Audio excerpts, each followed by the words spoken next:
moment of joining the band?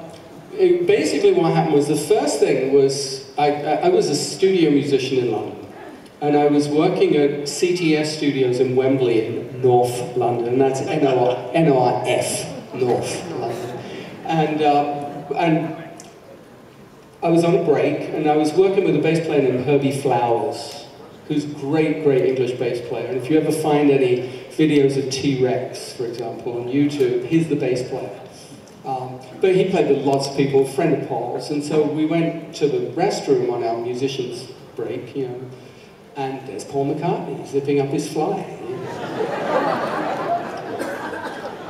And I was... An inauspicious moment, to be sure, as you meet him. I got introduced to him, and, you know, it was kind of, wow, Paul McCartney. You know, and they were doing Wings Over America, they were like mixing that stuff in the studio next door.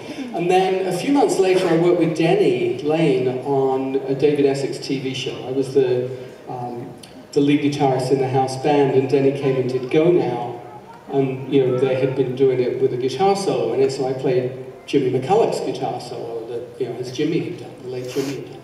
And Denny seemed to like what I did. And then a few months later I was at Air Studios, George Martin's studio, and Wings were in there mixing a thing of Linda's called The Oriental Nightfish. It was like an animated little short that she wrote music for. And they were running late, I was early for my session, so they invited me in and I got to meet everybody. And then I kind of forgot all about it until a few months after that. I got a phone call. I was at Abbey Road in Studio 2, ironically, you know, and phone call. Denny wants to know if you can come and jam on Monday. And oh, by the way, Paul and Linda will be there. So I knew the Wings were looking for a guitar player, but it wasn't really on my radar.